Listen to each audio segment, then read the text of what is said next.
Gerardo, cuéntanos primero, ¿qué es ser angeloterapeuta?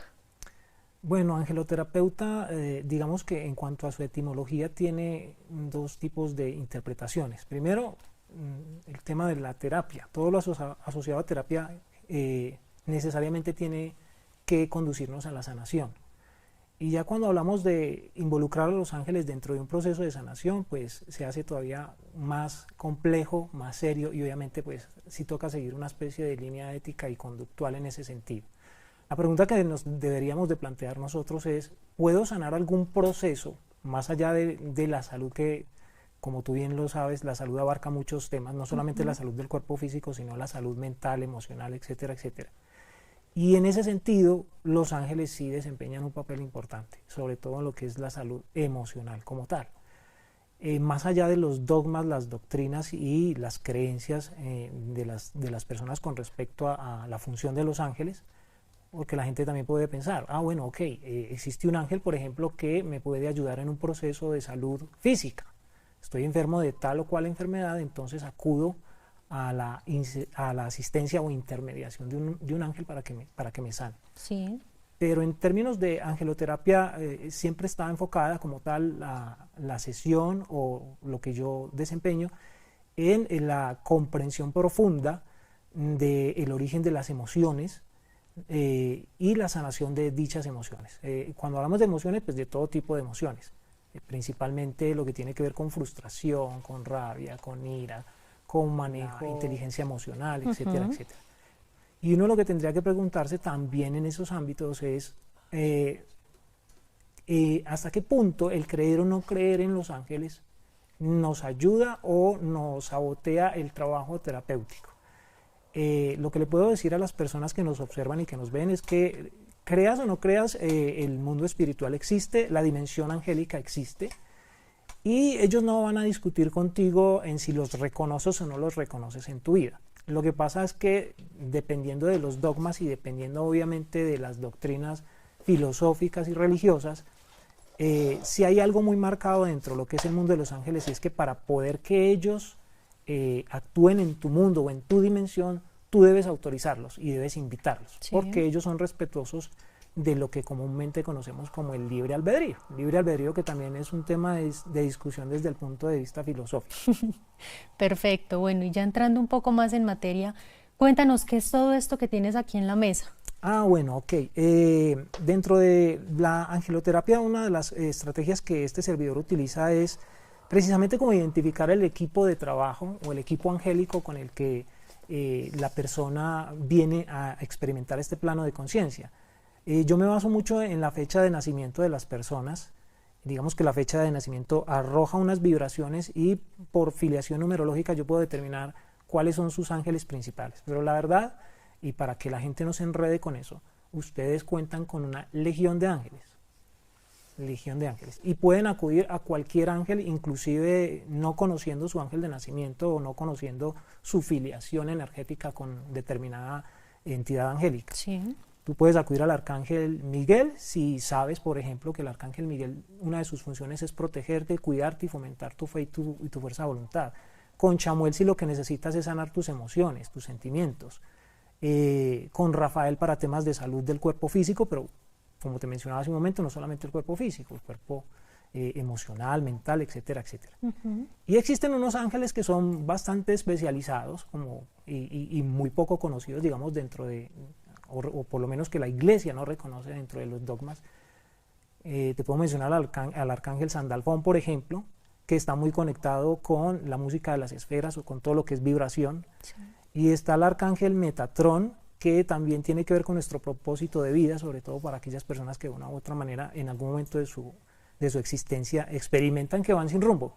Y estos son ángeles a los cuales uno autoriza ingresar en nuestro campo energético y autoriza a que ejerzan en nuestro campo visible una acción concreta para, en el caso de Metatrón, por ejemplo, para redireccionar nuestra vida si es que estamos perdidos o no sabemos para dónde vamos. Perfecto. Bueno. Respondiendo a tu la pregunta, mesa, sí. Cuando se trabaja con ángeles existen más que mitos, es cada terapeuta o cada persona que canaliza ángeles, porque existen pues diferentes modalidades dentro del mundo angélico, Están los canalizadores de ángeles que no necesariamente se utilizan los oráculos, sino que utilizan sus dones espirituales desarrollados, que en este sentido serían la clariaudiencia, la clarividencia, la clarisintiencia. Conozco varios canalizadores de ángeles que no utilizan ninguna de estos instrumentos o ninguna de estas herramientas. Simplemente hacen una meditación y ellos reciben directamente el mensaje. Pero para los que no tenemos esas habilidades, pues, y utilizamos los oráculos, que son también válidos, en el caso de este servidor siempre trata de que su mesa de trabajo o de que el ambiente donde se va a desarrollar la actividad de contacto con ángeles siempre sea un ambiente luminoso, siempre sea un ambiente donde, en el caso por ejemplo de la pirámide que tiene la imagen del arcángel Miguel, entender de que la forma piramidal concentra, canaliza, amplifica y direcciona. Entonces la energía está ahí. Y lo ideal es precisamente que al momento de hacer una canalización o al momento de hacer una lectura, estemos muy sincronizados y muy sintonizados, sobre todo pues con nuestro interlocutor o con este caso pues la persona que vamos a analizar mediante los oráculos o el tarot. Este por ejemplo es un ángel que está como símbolo, está hecho en una gema semipreciosa que se llama aguamarina. Y la aguamarina, dentro de sus vibraciones, está conectada con la alegría de vivir. Y precisamente cuando canalizas ángeles o conectas con ángeles, siempre los mensajes van a ser de un alto rango vibracional. Es decir, nunca vas a recibir un mensaje de un ángel en un rango vibracional negativo. Sí. Eso sí lo quiero dejar en claro. Yo respeto, pues obviamente, a quienes se dedican o quienes se autodenominan lectores de oráculos de cartas de ángeles o canalizadores de ángeles y les da, por ejemplo, por dar un mensaje de pronto negativo o dar un mensaje en el que se genera un sentimiento de miedo hacia la persona que consulta. La verdad, los ángeles no funcionan y no operan en esas dimensiones. Así sea como prevención, o sea, no pasa. No, te digo, es que el universo, o por lo menos la dimensión angélica, es una dimensión totalmente ajena al escenario terrenal. Ellos observan, por ejemplo, las cosas que nosotros interpretamos como algo negativo, lo ven como lecciones. Entonces una lección es necesaria. Eso es como cuando tú estás en la escuela y tienes que hacer un examen de inglés, no te gusta el inglés, seguramente vas a reprobar el examen de inglés porque no has estudiado y no te has preparado. Y el hecho de que tú lo repruebes, ellos no lo ven como un fracaso tuyo, ni lo ven, no, necesitas estudiar más, necesitas aprender más. Entonces, todo lo que nosotros en este plano de conciencia lo interpretamos como algo negativo, ellos lo ven como un aprendizaje necesario. Perfecto. Entonces ya depende de cómo lo interpretamos. Este es uno de los artefactos, digamos que dentro del mundo angélico, más que moda, o más que un souvenir, o más que algo, digamos, quienes estamos conectados o trabajamos con las energías angélicas y arcangélicas lo utilizamos. Este es un famoso llamador de ángeles, pero pues existen diferentes tipos de llamadores. Este es simplemente como una joya que la persona lo puede utilizar inclusive como péndulo y eso. Y el llamador de ángeles, lo que pasa es que él tiene una esfera en su interior y al hacerla sonar, pues es una vibración pues bastante perceptible al oído. Y el objetivo es llamar a nuestros ángeles guías y llamar a nuestros ángeles protectores a nuestro campo electromagnético si nos sentimos amenazados. Esa sería pues como la función del llamador de ángeles como tal. Y están pues obviamente las diferentes piedras, cuarzos o gemas semipreciosas, que en este caso yo siempre elijo gemas que estén relacionadas o que tengan la capacidad pues en este caso de vibrar en altas frecuencias, como es el cuarzo rosado, pero también están los cuarzos maestros pulidos que son fantásticos para este tipo de situaciones. Pero en el caso mío yo utilizo el cuarzo blanco, el cuarzo rosado y la amatista, que son mis favoritos. Perfecto. Y ya en cuestión de las cartas, ¿qué es el tarot? Bueno, el tarot, digamos que es un libro que encierra una gran sabiduría o encierra en las imágenes del tarot, por decirlo así, encierra un conocimiento muy profundo de la psique humana.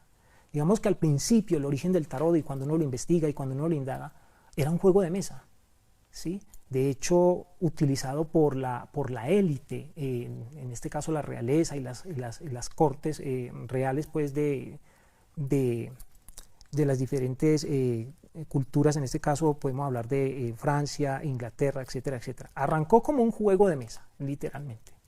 Pero con el tiempo la gente le fue adoptando, le fue mirando en sus imágenes ciertas relaciones con los acontecimientos cotidianos y con lo que las personas experimentaban. Entonces, digamos que el tarot como tal no tiene un origen específico. Algunos aducen que es egipcio, otros que fue un producto del desarrollo de un juego de mesa en la época del Renacimiento, etcétera, etcétera, hasta llegar a los arcanos modernos. Y en sí el tarot, lo que sí te puedo decir es que es una enciclopedia de la psique humana. Y quien lo utiliza o lo emplea de manera adecuada para interpretar precisamente lo que el inconsciente o el subconsciente nos quiere decir o nos quiere transmitir con X o Y situación, y le da ese uso adecuado, pues te garantizo que vas a tener unas respuestas, o por lo menos en el caso personal y particular como yo lo oriento, un plan de trabajo, que es lo que muchas personas cuando consultan el tarot no les gusta, porque van a verse enfrentados a sus verdades, a sus realidades más íntimas. Generalmente el tarot tiene diferentes tipos de usos, algunos adivinatorios, predictivos, pues lo podemos ver inclusive con personas muy influyentes dentro del medio del mundo del ocultismo y del esoterismo, donde semanalmente están leyendo las cartas y están lanzando sus predicciones, están lanzando sus vaticinios.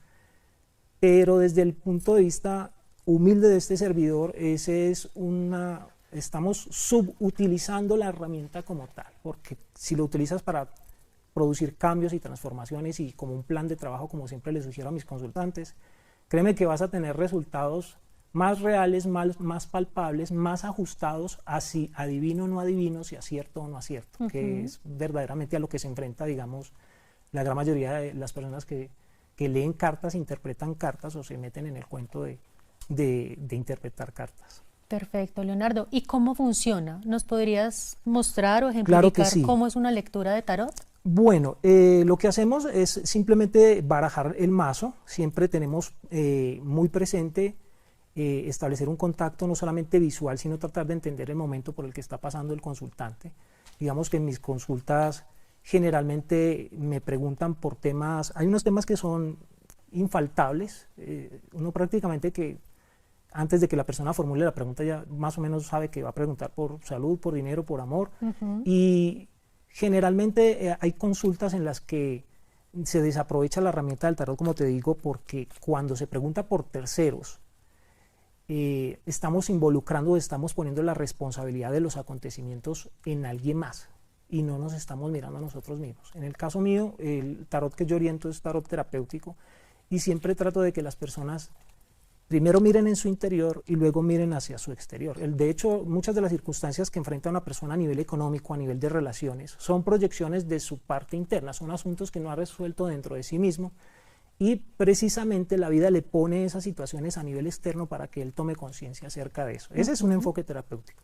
Pero pues los tarotistas en nuestro país y en general en el mundo le pueden dar el enfoque, como yo te lo decía, adivinatorio predictivo. Yo lo que hago sencillamente es barajar las cartas y dependiendo de la pregunta extraigo 3. A veces hay preguntas que no se responden sino con una sola carta, pero hay tarotistas que requieren, por ejemplo, de muchas más cartas. Y cuando es una pregunta abierta, compleja, siempre se le pide a la persona que extraiga o enumere. Yo tengo diferentes metodologías. Yo, por ejemplo, le puedo pedir a la persona que diga un número del 1 al 78, recordando que 78 es el número de cartas que tiene el tarot. Extraigo la carta que corresponde al número en el orden en el que aparece y esa es la respuesta. Siempre apelo a la intuición de la persona y siempre la involucro en mis consultas, porque en el tema de la lectura del tarot, siempre estás como a merced de lo que el tarotista te diga, porque tú confías plenamente en que el tarotista se formó, es un profesional, es una persona ética, es una persona que no te va a engañar, etcétera, etcétera, y que te va a decir lo que te tiene que decir por más duro que sea. Sí. Pero muchas veces precisamente las personas, y eso hay que decirlo abiertamente y con total honestidad y sinceridad, personas que desafortunadamente utilizan el tarot con fines lucrativos, pensando más en su bienestar económico que en el bienestar de la persona. Quienes hicimos un compromiso, y me incluyo ahí porque yo lo hice, tanto con mis ángeles como con la lectura del tarot, con mis guías espirituales, poner este conocimiento al servicio de la vida. Y poner el conocimiento al servicio de la vida es buscarle que la persona reciba verdaderamente el beneficio que espera obtener. Hay preguntas muy complejas que te lo puedo decir, uno a veces trata como de concientizar a las personas y de despertar la conciencia. Pero quien viene a preguntar por una cosa, por ejemplo, por un asunto de infidelidad, a él lo que le interesa es saber si sí o si no. Cuando una persona de pronto está pasando por un proceso de separación, si la pareja va a regresar, a él no le interesa más nada, no le interesa que tú le endulces el oído, que dulcifiques la respuesta, no. ¿Vuelve o no vuelve?